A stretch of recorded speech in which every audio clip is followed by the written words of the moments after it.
Welcome, traveler. Get ready to level up in fantasy football. Join Mike and Evan and a special guest every week as we break down some of the most important topics in fantasy football, the NFL, and help you win dynasty championships. Let's get into it. Wizards, warlocks, and wonderful people. It is another episode of the Fantasy Football RPG Podcast. I am joined, as always, by my co-host, Evan. Evan, how are you tonight? What's up, Mike? We're doing well. Hopefully I'm more lit now. You can actually see me. Yeah. You're not looking at some under eye bags that I have going on here right now. So More lit because you have a light. That's probably an important distinction. yes. Also, I have an important question before we introduce our very special guest. Do you wear the same shirt every day of the week? Because I think I've seen you in this polo 3 weeks in a row. It's pretty close. I usually have this like orange white polo for Mondays. Tuesdays usually this one. Wednesdays usually a light blue. Thursdays usually a gray with blue jeans at work, and then Friday I get to work from home. So that's when you're wearing a full suit with all of the works. We have a very important question from the chat, but first we have a very important person. I don't know if you guys have noticed, it's not just me and Evan. We have the beautiful, astounding, amazing human being that is Dynasty Outhouse. Russ is his real name, but I prefer Outhouse. How are you this evening? Magical, mystical, wonderful. weirdly just randomly happened to have a wand next to me for, I don't know, I wonder why I have this here, but I do. I was looking around to see if I had any magical items, but I'll just have to use my fingers. A little magic out of there. Look at that, man. You're so powerful, wandless magic. That's what I'm hearing. It's beautiful. Yes, Zach, Russ is beautiful. I did undersell him, but people will be able to hear his beautiful voice and great information. We have a question, which Big Bear Source, thank you so much for listening in. He wants to know our biggest value startup in drafts right now. So we went ahead and went through Fantasy Calc before the show started to find some of the best values in startups. I have 3 names that I'd like to throw out there, and you guys tell me if I'm crazy or not. First and foremost, Will Levis, quarterback 22. That feels like a huge value if he is the guy there long term. Do you both think he is the guy, or are you out on Will Levis? I think they're giving him the chance to be the guy. Will he be? I mean, I kind of hope so, because we need fun quarterbacks, and Will Levis seems like he'll be a fun. Like, we need Brett Favre. We need Ryan Fitzpatrick. We need just ridiculousness. Like, I was begging for Drew Lock to start over Geno Smith, not because he's better, because it would just be fun to have Drew Lock starting in the league. So, I mean, I want Will Levis to start. I hope he does well also because I'm a really big Calvin Ridley fan, so I want that to keep going well. And, like, if we're talking Superflex, I love Will Levis at QB 22, even what that means in, boosting up round numbers of where you're getting him. Like, if we're talking one quarterback, I'm probably still not caring because I don't think no matter how good Will Levis is, he's going to be, like, a top 10 quarterback. But if we're talking Superflex or 2QB or whatever that is, I'm down for that. I'm down with Will Levis at 22. Okay. Evan, I'm not going to let you talk about him because you are building the Titans Stadium from scratch with your bare hands. I want to talk to you about Deontay Johnson, wide receiver 49. New home in Carolina, the yards per route run king, the drops problems in Pittsburgh. How do you feel about him at wide receiver 49 prices? Yeah, I mean, he's consistently undervalued. It's what happens every single year. We see it year in and year out. You consistently can be able to buy him for a mid to late second in most times when rookie drafts come around. And he's a guy that's going to constantly outproduce his ADP. He limps off the field half the times that he's on the field. But it's not real. He's not hurt. But he's like Paul Pierce. He always gets back in the game. Yeah. Zach, great question. Where's Rain Dakota Prescott going? From Fantasy Calc, he is the quarterback 15. I bet if I found a sleeper scraper, he's probably somewhere around there or a little bit earlier. That is too late. Like, Brock Purdy's going ahead of him. Rookie Jaden Daniels is going ahead of him. Trevor Lawrence is going ahead of him. If you like points, draft Dak Prescott. If you like vibes, take the young players. And then I'm going to throw one more gross one out. This is from me to you, Big Bear Source. Thanks for listening. Joshua Palmer. How many times does a former third-round pick have such a clear path to targets? We said maybe 140, felt that was too high, maybe 120. That still might be too high. Let's say he only gets 100 targets. At wide receiver 72 prices, this is a flex option. that makes a ton of sense to me. So I'm in on Josh Palmer, wide receiver 72. You can go buy him for a mid to late third, if not less. So go get you some Josh Palmer. You guys have anybody else you'd like to bring up, or you want to get into our news and notes? I think we're doing pretty good. That jerk over there is still one of my answers. Like, Dak is one of the guys I've been going after. And like, well, value is going to be a very strong word in what I'm saying right now, but Murray is going way too late for what he is and what he absolutely can be. Correct. Like, especially when you were talking about Dak Prescott and Jaden Daniels going before him, I'm sitting here thinking, I get it. Again, 30 for a quarterback isn't old. But still, there's a big age difference between Daniels and Dak. But like, there's the upside of the legs and everything. And then Kyler Murray probably close in value to Dak for absolutely no reason. Like, he had his worst points per game season last season, coming from a major knee injury of QB 10. Brutal, super bad. So bad. He's the worst. So again, like, you're probably spending in a super flex startup draft end of the first, mid to second latest, but like, you have a guy who has a chance to finish as, I don't know if I could say the QB1, just because like Josh Allen will be the QB1 until he decides not to be anymore, but like top 3 finishing production QB. I mean, if you have the legs that Kyler Murray does, you get an extra year off the ACL. And did they draft anybody worth noting? Yeah, Greg Dortch. They didn't need to. Yeah, I mean, if Greg Dortch was 6'5", he'd be the best player in the league. Exactly. We heard that from Kyler Murray. But yeah, you add an elite talent like Marvin Harrison Jr. to an already elite fantasy quarterback. Sky's the limit. But let's move to our next segment. And now it's time for news and notes. It's July. The news is you should all subscribe to the podcast and come say hi. We're going to continue to move through our divisional breakdowns. We have, what's next week, Evan? Is the AFC North, South? We went one of those directions. It could be East. No, it's definitely not East. I want to say that it's North. Okay. So you're going to get to listen to me. South just to create some friction. Yeah, you're going to get to listen to me talk about George Pickens for 35 minutes, and then maybe somebody else will get to talk.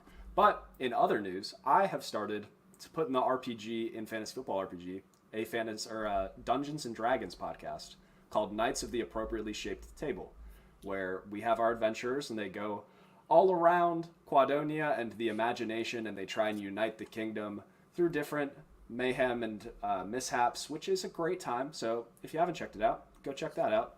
But seriously, it's July. There's zero news. Go send Dynasty trades if you'd like there to be more fun news. Let's get into the important stuff. Let's get into the meat and potatoes. In case you couldn't tell by the thumbnail, this week we're going to be talking about the AFC West. We're going to start with the dads of the division, the Kansas City Chiefs, the dads of the NFL, the dads of everything that matters. Additions. Travis Kelce, we have been like, oh, he's going to fall off a cliff. He's going to fall off a cliff. He signs a extension, so he's going to be there forever. He'll play until he's 90. They add Marquise Brown, who might be the best receiver that Patrick Mahomes has played with since Tyreek Hill. I wish that was a joke. Irv Smith, if you're waiting for that breakout, keep waiting. They drafted Xavier Worthy, who I will be his strongest soldier, or his 19th strongest soldier. They upgraded their offensive line through Kinsley Suamatia. We love him. I'll let Evan talk about the offensive line impacts. And they lost Marquez Valdez-Scantling, good for 6 drops a year. That's unfortunate. And there's no coaching changes of notice. Evan, talk to me about what this offensive line does for Patrick Mahomes and Isiah Pacheco this season. Yeah, so the offensive line was definitely a question mark once Thuney went out.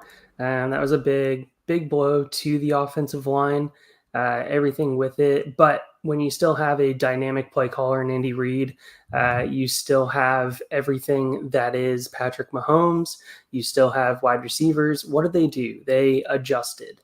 And that's what they did very well. Their tackles were a huge concern for them last year, so they started getting the ball out of Patrick's hands quicker. You look at his ADOT, he had one of the lowest ADOTs of quarterbacks last year, which is really surprising when you think about that, because Patrick Mahomes, you think, oh, he's chucking the ball downfield. Well, didn't really have big play threats that they trusted, didn't really trust the tackles on the edges to be able to protect him consistently. It should be a good offensive line up the middle. especially if Thuney comes back fully healthy, which I think is 100% the expectation. They should have top 10 interior line play. It's the outside of the line, the tackles, which is what makes Kingsley such a big potential addition to that offensive line. Yeah. It seems like this offense that's already potent, is already one of the best offenses in the league, is going to continue to get better. One of the big moves that we're going to have to talk about and dissect is like what this wide receiver room is going to look like. They move on from MVS. They really didn't have an elite target earner anywhere in the wide receiver room. Now they get Hollywood Brown, who has 3 years of over 20% target share. In the 2 years he didn't hit it full season.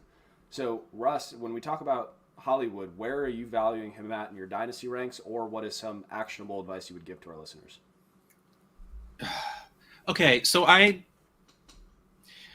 was so happy when they brought Marquise Brown over. I really, Marquise Brown was one of the first players where I was just like, you know what, I'm not a fan of this guy. And then I saw him play, and I was immediately just like, cool, I was wrong. This guy's good. Let me change my opinion. Like, he was the first person where, like, I was just willing to accept. Like, part of me needed, like, that ego thing of, like, no, I'm going to be right. This guy's going to be bad. Like, no, I was wrong. That's cool. So, like, I've always been a fan. He's had some foot and soft tissue issues which sucks. But, you know, the BMI thing was never an issue, which is what the big thing on him was. But then they go and they bring in Worthy. Now, the thing, what really worries me is, yes, Worthy is super fast, but he's not just a deep threat. That's like not what he is. So what worries me now is that Hollywood might just, I want to believe, like, this is rough. I don't know who I want to be the deep threat now, because I want them both to do well. Yes. And like, I have this inner struggle because I have a whole lot of shares of both of them because I like both of them a lot. So, but like, I'm worried that they're too similar. I don't know. The thing is, it's good. It's really good for their offense in the real world. Oh yes. But I hate it. I hate that. I don't care about I care about my football team, not your football team. So, like, honestly, I wish I knew the answer. It's one of those things where it's just like, oh, you drafted a guy that's just like a guy you have, so which guy am I supposed to like now? Yes. That is completely fair. I will say, so historically we've seen this bump where a player goes to Kansas City and all of a sudden everyone is over the moon about him. This is the time to buy him. He's going to crush. Over the past year on Fantasy Calc, he's held pretty steady. He did get a bump, but the bump was because he went down during the offseason because he's a veteran player that doesn't have, you know, the juice that a rookie has. So when we're looking at trying to find a trend to dive into there, he is currently the wide receiver 44. Xavier Worthy is the wide receiver 25. If you feel the same about him, maybe go get some Hollywood.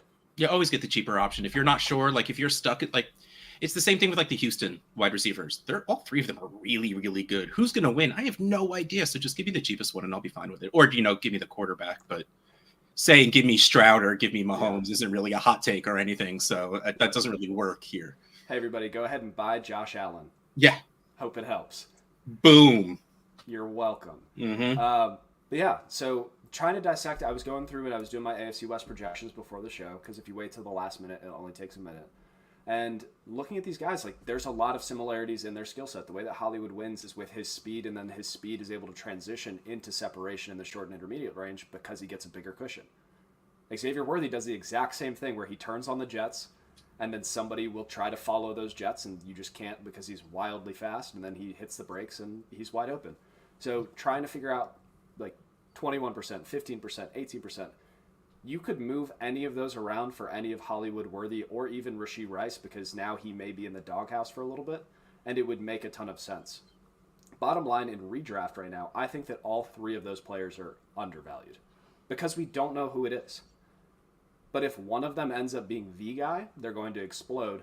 And if all of them are just a guy at the price they're at now, it's not going to kill you, so it's okay. Ivan, do you have different thoughts about dissecting these wide receivers? Yes. Yes. So I think I like how you kept yourself muted at first because you didn't want to disagree with us. Like, I get that's probably the right move. He was going to yell at me because he sold Hollywood to me for a second. That's going to be late. well, I was trying to decide if I was going to bring that up or not. No, And I was like, do I come at Mike for this? Yeah. So we made a trade in one of our leagues, and it was contested at the time. I'm trying to remember exactly what it was, but it was Hollywood. I don't know if it was just for a second, though. I think it was like a second and a fourth. Second and a fourth, I think. Yeah. Something that it might have been a second and a third. Yeah. But, everybody in the league absolutely just hosed me when Mike put up the poll and said, oh, yeah, it's clearly the Hollywood side. No. But once again, my argument is the soft tissue injuries have been there. You look at the offense spreads the ball around. He's not going to be the number one. When Rashee Rice comes back, he's not going to be the number two. So now all of a sudden you're looking at a wide receiver who historically in that offense is looking at about 65 to 70 targets. So is that somebody that I really want to bet on, or is that somebody that I want to get out for a second and a third? He hits his career averages of 20% of a target share and he gets 133 targets. But no, Mike, he's not getting 133 targets. It's not happening. Travis Kelce is going to lead this team in targets as he has previously, and he's going to stack up the 130 targets. Nobody else on this team is going to pass 100 targets this year. Ooh. Was your league saying that Hollywood should be worth a first or less than a second? I just need to make sure I'm understanding this because they're wrong either way. I think they were saying 2 seconds. They were probably middle ground somewhere in there. I wouldn't be paying 2 seconds. Such a weird thing to be up in arms about. Like that's passionate league. Like I'm very glad you have a passionate league. It's like, you ever watch Parks and Rec where it's like the people get up and start arguing and screaming about the stupidest thing, and everyone's just like, at least they're passionate. Yeah. It's just like, yeah, cool. Like they're arguing about the dumbest thing ever, but at least they're arguing. That shows that they care. Exactly. No, I completely understand where you're coming from, Evan. I think he could do the classic Hollywood thing where he has a 30% target share and 200 yards a game in the first 5 games. And then I'm going to sell him immediately because I don't trust him long term. But as we look at, they've added all of these weapons, they've done all these things. Isiah Pacheco tripled his receiving usage from 2022 to 2023. Do we think that is something that is going to sustain? Russ, I will start with you. He's another guy that I don't know what to do with because he's fine. He's good. I won't. I think the more Rashee, because see, here's the thing. Rashee Rice had an 8 out of what, like 0.4, right? If it was even positive. And bringing in guys that will take the other team's defense further down the field in both Worthy and Hollywood will be another reason why Kelce's going to lead the team in targets yet again. But also it might pull 1 to 2 defenders away from Rice standing 5 feet away and 2 steps forward from Mahomes, which means that will happen more than anything bringing the ball to Pacheco, which you're the Chiefs and you have Mahomes. Why are you going to give the ball to a running back? Which is why I never really, like, once Jamal Charles left, it's like, why would you care about the Chiefs running back? Like what we tried to get excited about Spencer Ware and Charkandrick West for a while. That just, first of all, most of you aren't old enough to remember those names, but you also shouldn't remember those names because they were nothing special. But Pacheco will be fine. He's another dude that's probably worth maybe a little more than a second, not worth a first to me. But he's one of those guys that if he is for some reason on my roster, he'll probably just sit there unless someone overpays because you're just going to get fine points and you need some fine running back points. Yeah, that's fair. Last thing on the Chiefs before we move on to the Raiders, which is going to be a abrupt turn for my headspace. Travis Kelce. Dating Taylor Swift. Obviously, his priorities are in different places, as they should be. But he's going to continue his dominance run across the AFC and the NFL. What would you be willing to pay as a competitor in a 1.5? So not you add 1.5, you get 1.5 per reception, tight end premium, Dynasty League, Evan. Would you trade your own first? If tight end is the last piece If I already think that I am a top 3 team in the league and tight end is the last piece, absolute last piece that I need to be able to finish out the roster, okay. But I have to wholeheartedly, genuinely look at my roster and not be like, yeah, things break right. This is a top 3 team. I need to, without question, be saying it's top 3. You're overthinking it. The answer is just yes. In your heart of hearts, what's worth more, Travis Kelce or Evan Ingram in a second? I hate you. Evan, just tell me which one you think is worth more right now. Right now, theoretically, it's Ingram because the production, Ingram in the second, because the production of Ingram is not very far off of Kelce right now. Interesting. Russ, do you have different thoughts? And I know you want to talk a little bit more about Kelce, so the floor is yours. It's not even that I want to, it's I feel like I need to after that dingy endorsement that just came from Evan. See, it's like I love Evan Ingram. Like, I've grown old, like lazy in my old age where like I remember, streaming was just the thing to do at tight end, but it's just like, I don't want to make decisions. I don't want to have to think about this. So it's just like, just give me the elite tight ends. And if I ever wasn't able to get an elite tight end in the past like 2 years, I got Evan Ingram on my team. So I have a lot of Evan Ingram and a lot of Travis Kelce on my teams. And they will not go anywhere because they will always be worth more to my teams than they will be to anyone else's teams. Of course, everything I play in is at least a 0.75 premium because I play in like 24 leagues and I run 17 of them and I'm again lazy. Yep. So all of my leagues have the same settings. So that's why I'm sitting here thinking that like if I'm competing at all, I want that guy. I want Travis Kelce on my team. Though I do think that right now the second and Ingram are probably worth more because at this point people are probably saying, well, just give me a second and give me a tight end that's going to score some points. Like pretty much what Evan said. Yep.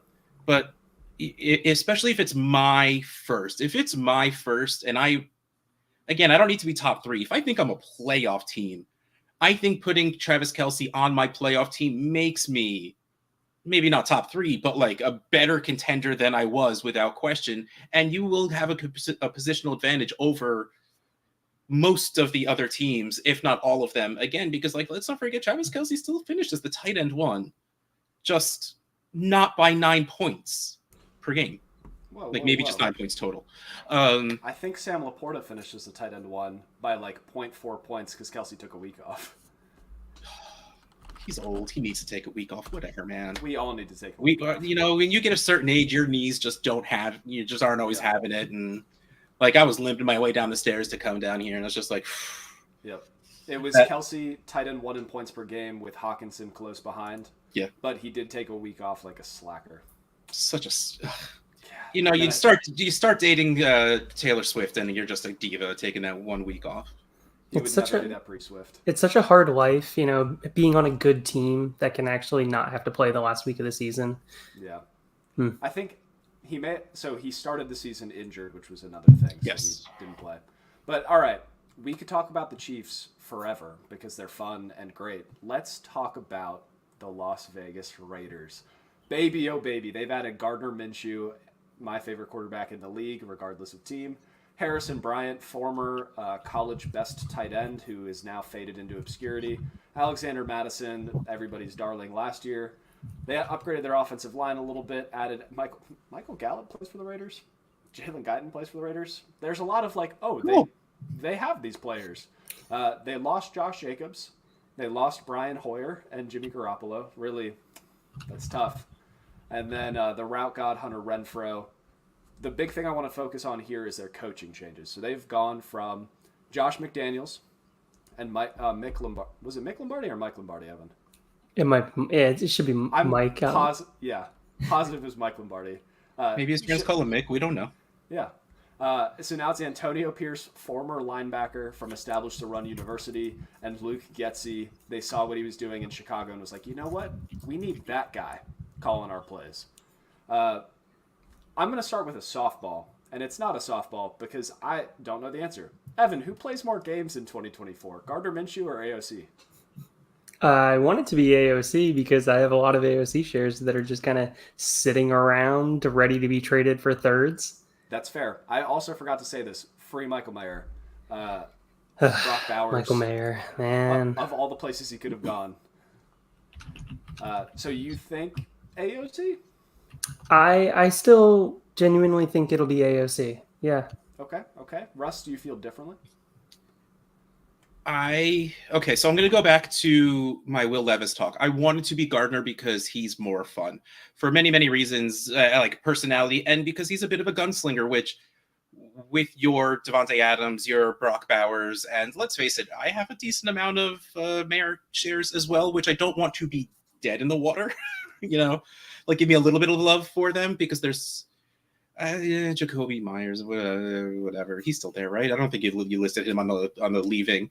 But like, part of me thinks that it's just going to be Minshew because they never did anything to sound like they're excited about O'Connell. But I will forever be an O'Connell fan because one of my very, very good friends, Tim O'Connell's son, his name is Aiden. So like I have an Aiden O'Connell in my life, even though the Aiden is spelled differently. So it doesn't matter. Like, give me an O'Connell jersey and I'll be thrilled. But he didn't look like he was the guy. I know their offense wasn't great in general anyway. Like, you bring in a dude that's going to chuck the ball because you probably just need your team to chuck the ball. And that's what Minshew is. And if they do start O'Connell, like, it'll be for 3 games and he won't do anything special. And then Minshew will come in and then it'll be the whole weird thing. Like, in my mind, the rational choice, which isn't usually what the NFL does anyway, you brought in Minshew, you just put Minshew out there because he probably gives you the best chance to make a difference. I won't say win because he has those pumpkin games, but like, the ceiling is higher with Minshew, even though the floor, I mean, might be equally as low between the both of them because O'Connell even had some very games.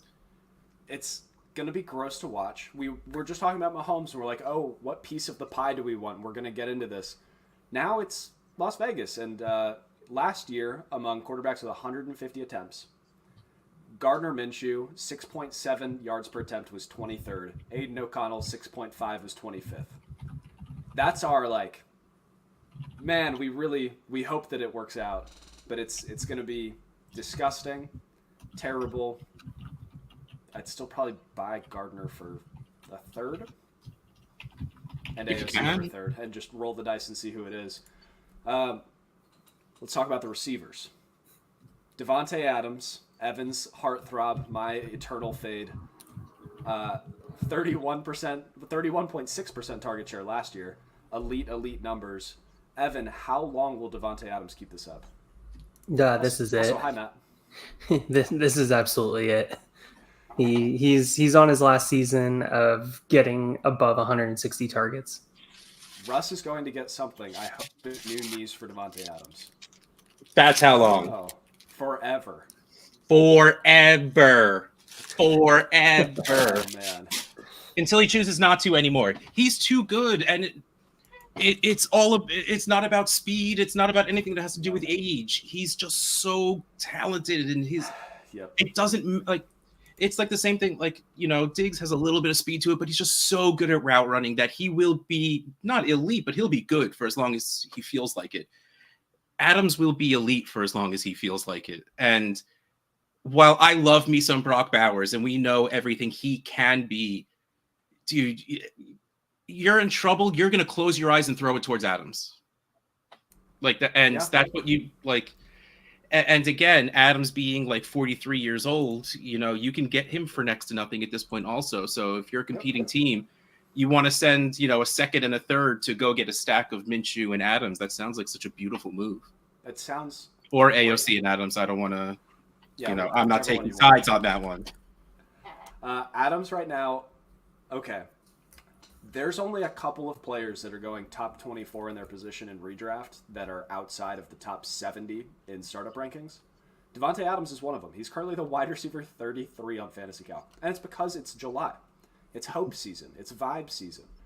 Every rookie is going to be outstanding and lead their team in targets, and everything is perfect and sunshine and rainbows. Yes, sir. or you can just continue to roll out Devontae Adams, get a 30% target share. I don't think that he's worth. I'll sit on my soapbox now, and Evan's going to yell at me in a second. I don't think he's worth his redraft value right now.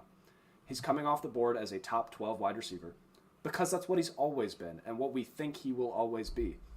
But I would just rather pick a receiver with a good quarterback and hope for bigger spike weeks than just get a million targets and maybe the age cliff catches up. Maybe something goes wrong. Maybe he gets traded to a different situation.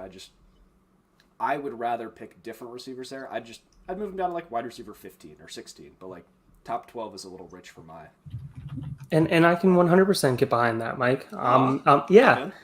No, like I said, the quality of targets just hasn't been there in Las Vegas, and it's been a major issue. Then you look at what the Raiders did when Antonio Pierce took over as the head coach, and 200 yards a game, baby.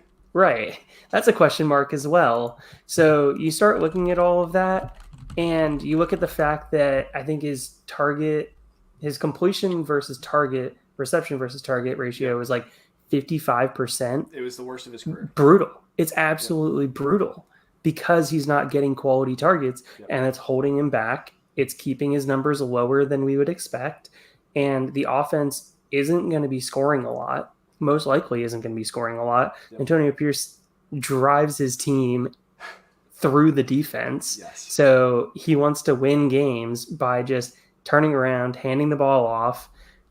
So handing the ball off. You want to do Zamir White talk? Are we going to talk about Zamir White? Heck yeah, we are. Over under 275 carries this year. Oh gosh. Under. Over under 250. Under, because his knees won't hold up. Over under 230. 14 per game while healthy. 14 a game while healthy, I can go over on that.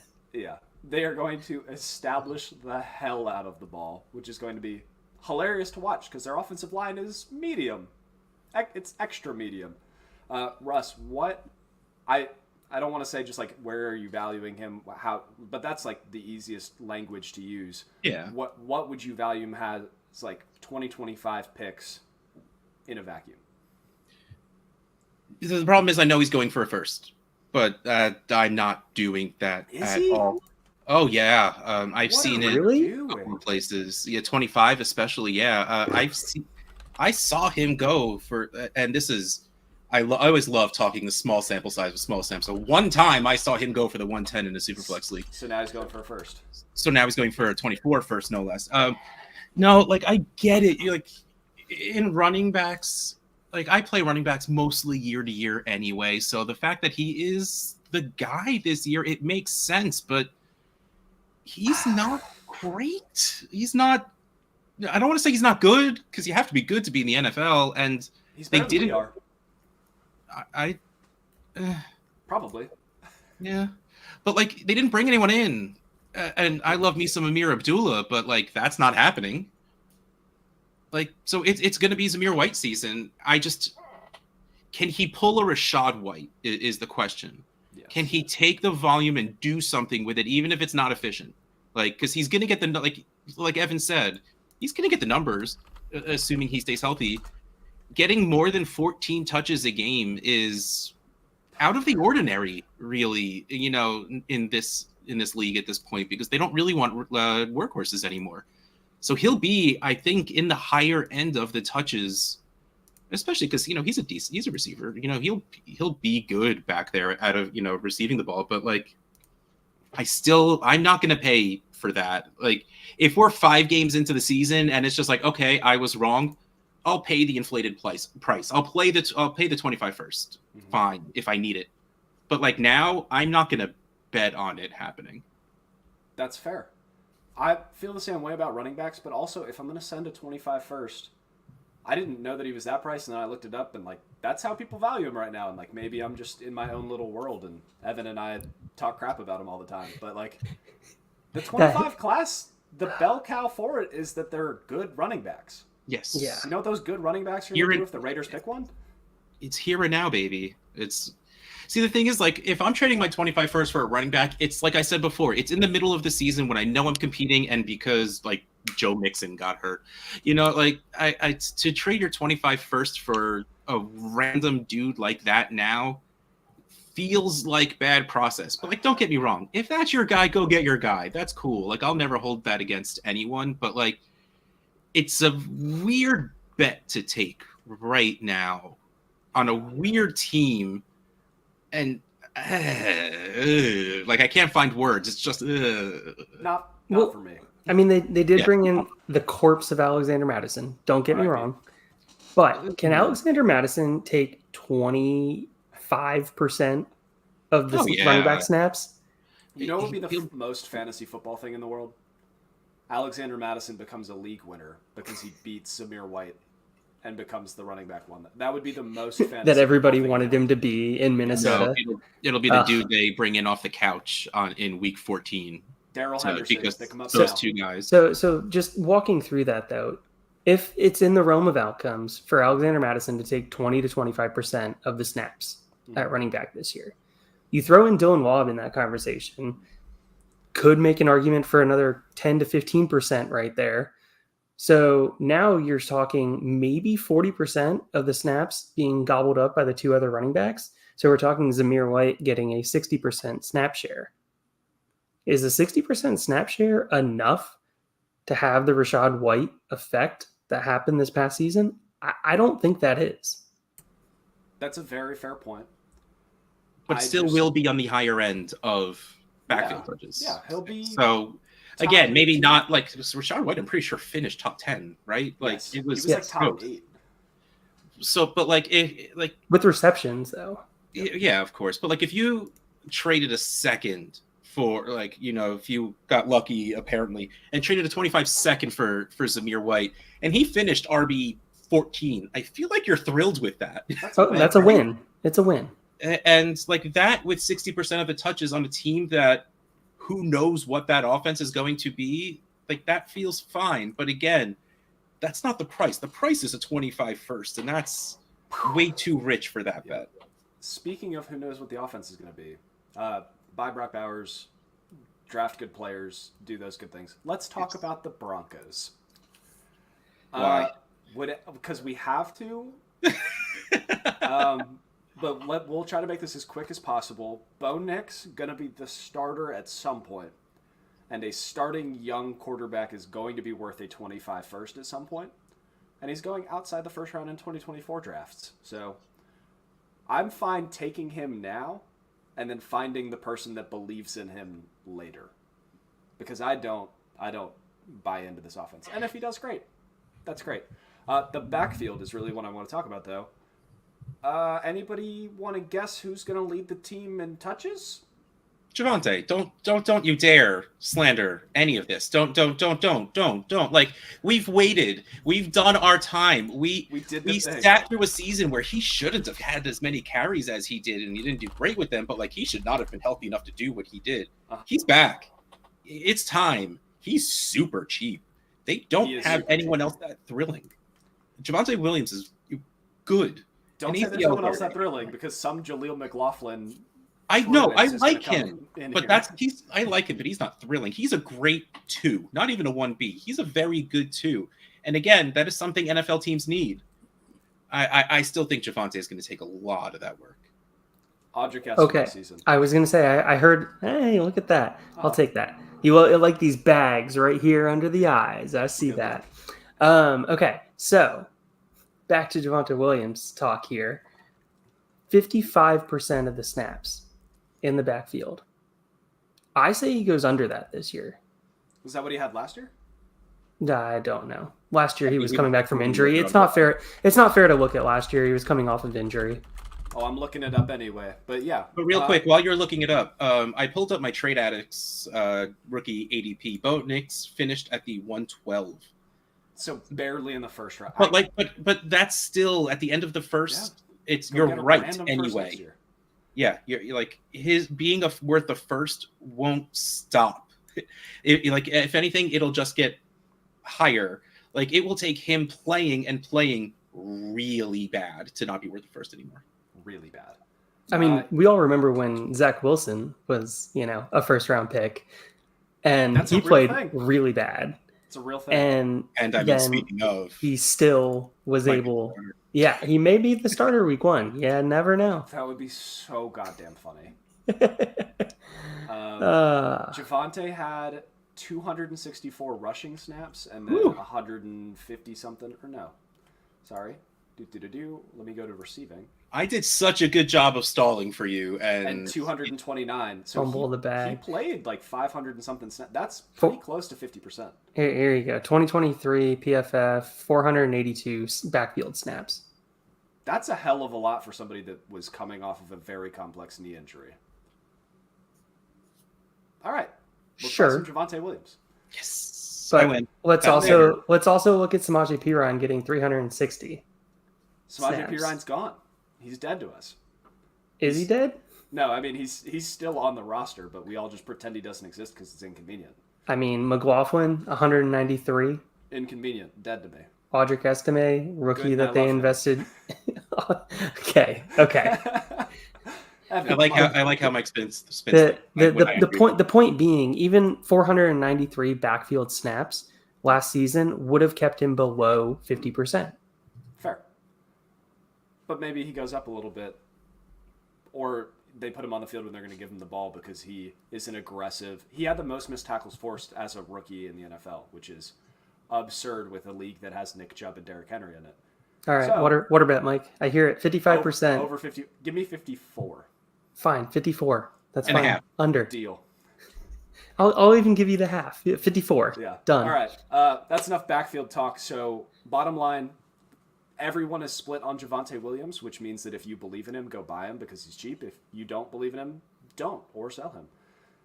This is a great opportunity to tier down. Like, there are chances where you can sell Javonte for Brian Robinson in a second. Just did that. It freaking ruled.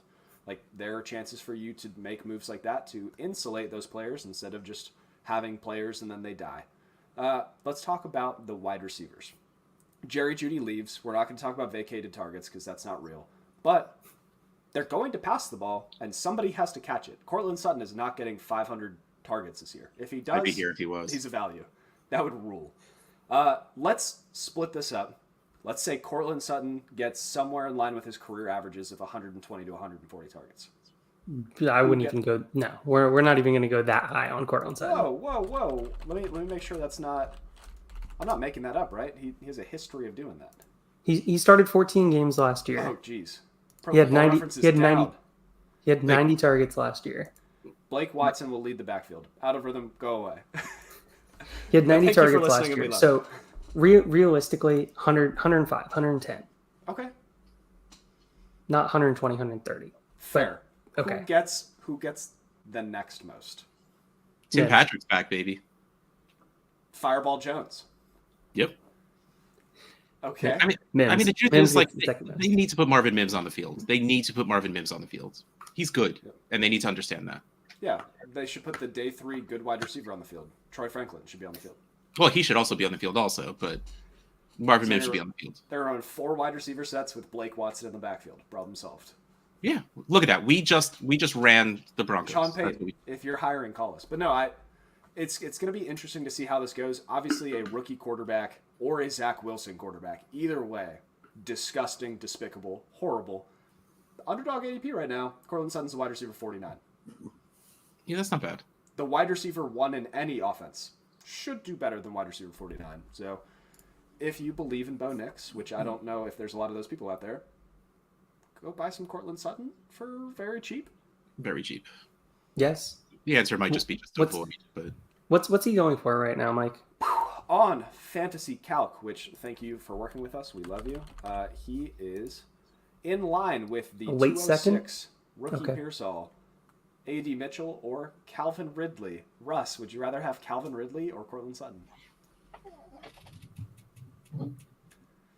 Evan, would you rather show have... my Calvin Ridley jersey hanging on the wall? I do actually. Those were my guys in the 2018 draft. I love both of them. Like, I went to I live in New Jersey. I went to a Jets game and they played the Broncos, and like I saw Courtland Sutton play in real life, and I'm just like, I'm a fan of this grown man. Like, it was just Big so boy much football. fun to watch him play. And like, but I mean, Calvin Ridley's just better. Like he from the very beginning, Calvin Ridley was just better. Yes.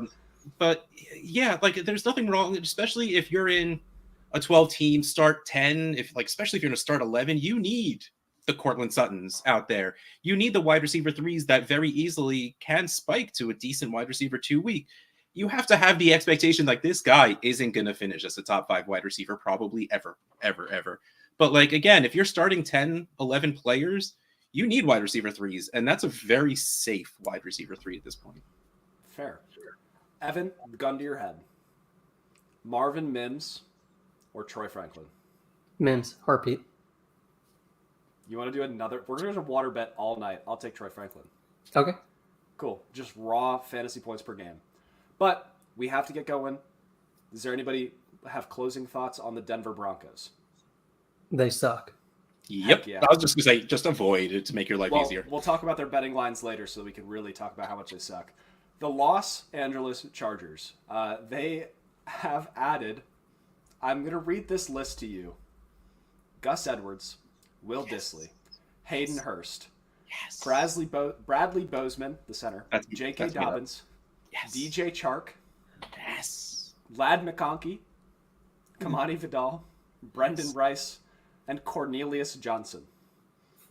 I'm a fan of that guy. I've never heard that name before, but that's a fantastic name. I'm going to be drafting a lot of Cornelius Johnson for my name teams. He has to have a handlebar mustache, like, the one that's waxed and curled at the ends. Either that or he just has the sideburns. Yes, the big mutton chops. Looks like a Civil War general. Yes. So all of those players are going to replace Keenan Allen, Mike Williams, Austin Eckler, and Gerald Everett, right? Just easily. 1 for 1. We'll take the targets from Keenan Allen. We'll give them to Lad McConkey. Problem solved. That's how this works. Right? Evan, did this offensive line get better outside of Joe Alt? Obviously, Joe Alt is a mountain of a man and a beautiful human being, and I love him.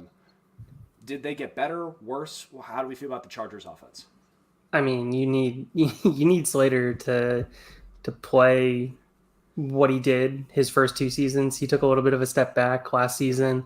Run blocking, he was nothing comparatively to what he previously was. He is still an elite pass blocker, which is a really interesting dynamic because you looked at the offensive line and you realize all of them are better pass blockers than they are run blockers. And then you put Jim Harbaugh in there, who says that he wants to run the ball. And it's a really interesting dynamic to try and figure out how they're going to make the offensive line work for them. So, with that being said, are these running backs worth anything to you, Mike? Are you willing to pay for them?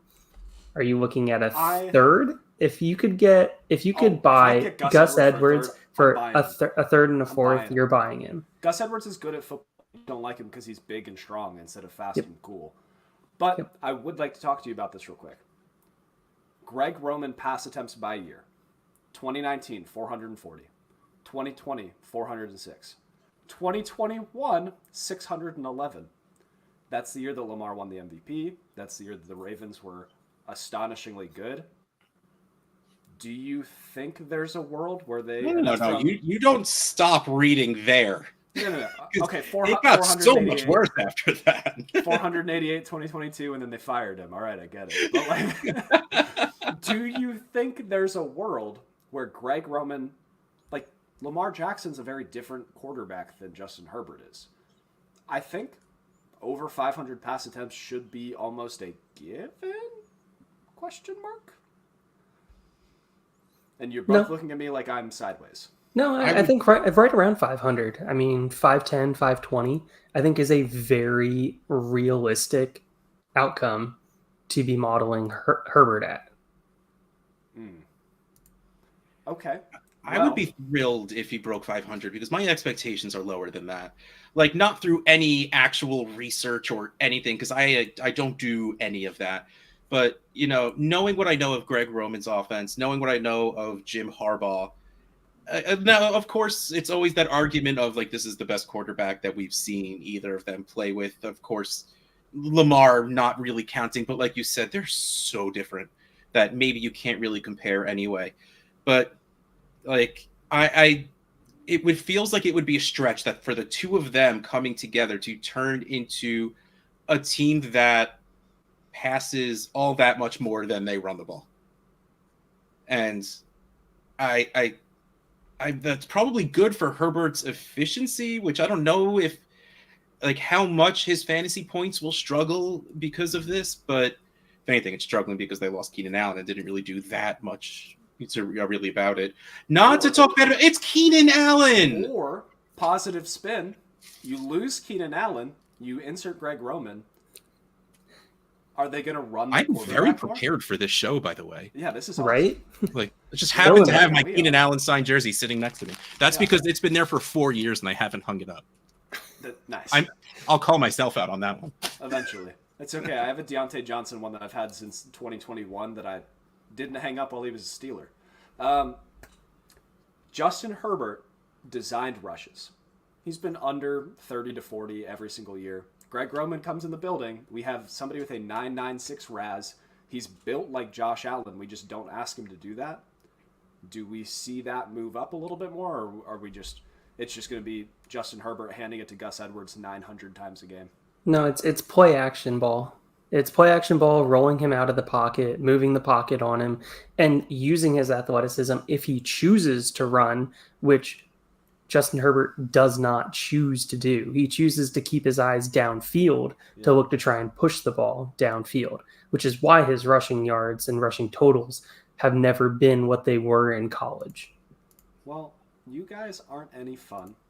Well, I mean, when we and I love using this phrase, when we talk about duck quarterbacks, like, and you know, talking about the college mascot, like they usually do run, like they do have legs to them because that's usually part of their offense. Yep. And then they get into the NFL and they don't seem to really use them. Man, what happened to Marcus Mariota? Woof. I was such a fan. That did not work out. Something about tearing your throwing shoulder. Really bad for a quarterback. Don't tell that to Anthony Richardson fans. But just saying, it happened. That wasn't a non sequitur. I know. I just said it to myself, basically. That was dumb of me. Anthony Richardson to the moon. Like, I don't think it's going to happen. Like, I don't think you... What year is it? 4 years into this stud quarterback's career, you start designing runs for him when it's not something you've seen before. And if you do, it's one of those things where you do it 2 or 3 times at the beginning of a game to throw the defense off the rest of the game. Fair. Like, cool, maybe if you have some points per first down leagues, you'll get an extra half a point or whatever they are. Scott Fishbowl. Hell yeah, baby.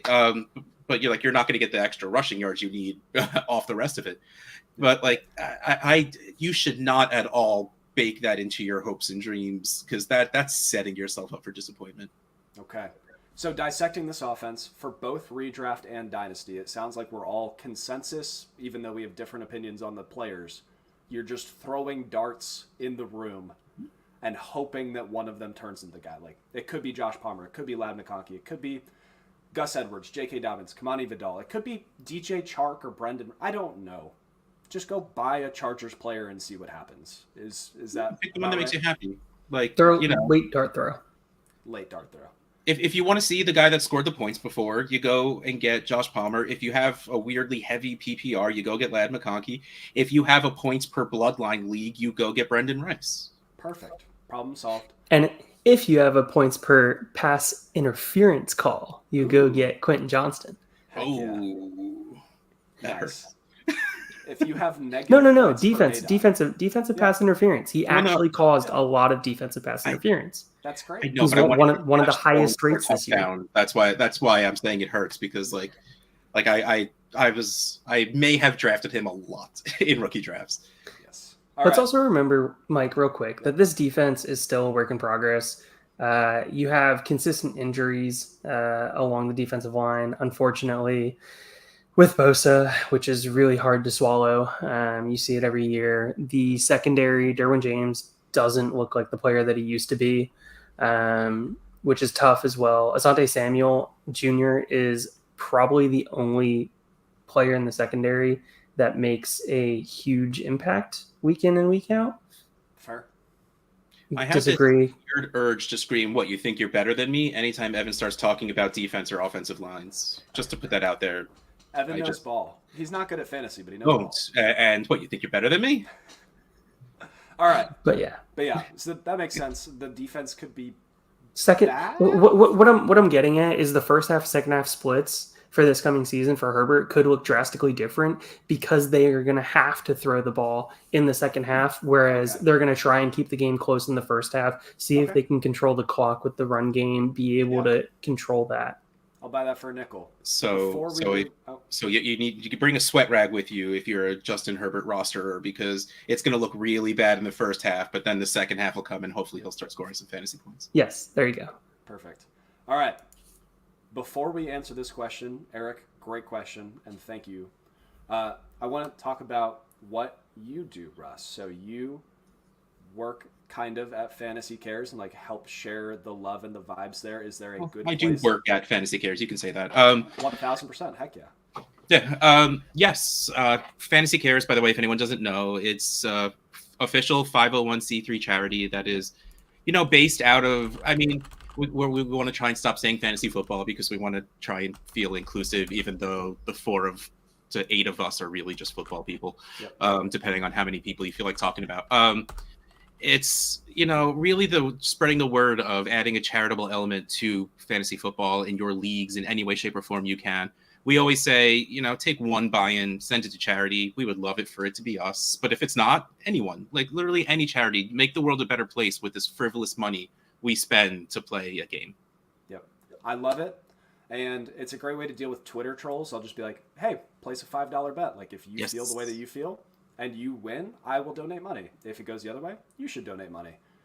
And I love the donations. I run multiple jersey leagues where I send out the jersey, and I take one buy-in from that. Usually it's somewhere between $20 and $30, and I'll take that buy-in and put all the leagues together. I usually run about 6 or 7 of the redraft style every year, and I'll donate it for Lyme disease research because my dad suffers from chronic Lyme.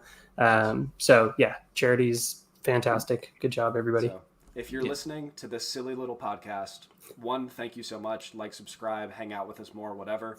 But more importantly, head over to fantasycares.org. Drop the link right here. So if you just want to copy and paste it, it's even easier. And just throw a couple dollars because it's the right thing to do and it goes to a great cause.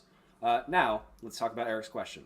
How are we feeling about the Chargers tight end room? Disgusting, despicable, or dreadful? They can block. They have tight ends on their roster? Like, Yeah, I know you mentioned Hurst Will and Will Disley. Disley. That's the only guy I know. Hayden Hurst. Oh, that's right. They have 2 of them that are. Yeah. Donald Get Parham one good game Jr. out of each of them per season. Yeah, 6'8" Donald Parham. He's still. Oh no, that's the answer. He was like, oh my god, the touchdown hawk that he was, and ruining my Gerald Everett shares was infuriating. Yep. Gerald Everett would have 6 catches for 90 yards, but Donald Parham would have 3 touchdowns, and you're like, what is happening here? And he would pull the George Kittle of 2 catches for 2 yards and 2 touchdowns. Like, I love at the end of best ball drafts just picking one of them because it's free. Like they're all going undrafted basically. So just throw a dart. It's also one of those things where none of them might matter. One of them could though, but yes, could sure. So that's the strong stamp of approval that you needed, Eric. I hope that helps.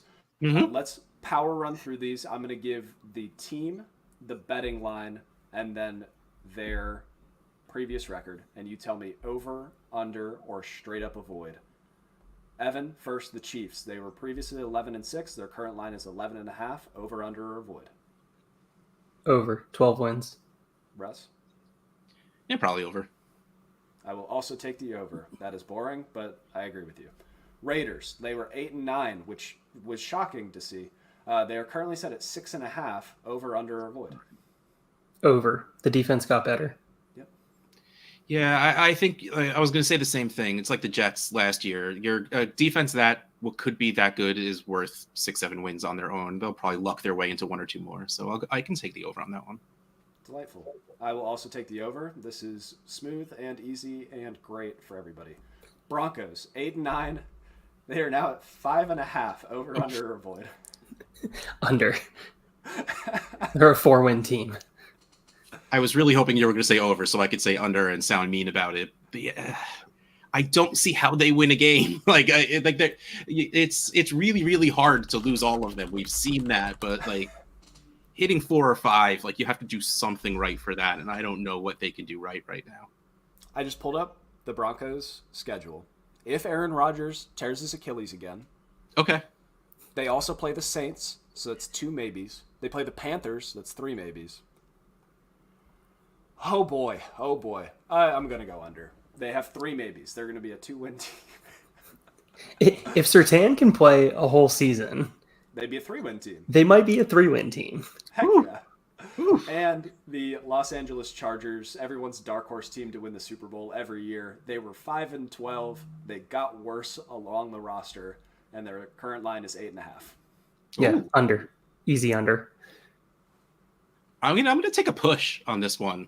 Okay. Like you usually have that little spike of, and especially when you have a Harbaugh as a coach, as a new coach, you get that fuel, that Dan Campbell, like, I'm going to bite some kneecaps kind of stuff. Like, I think they'll play a little better because they always find ways to weirdly lose games at the end. And I think hopefully that goes away a little bit under Harbaugh. So I'll call it a push. Like, they shouldn't make the playoffs or anything, but I don't think they'll be bad.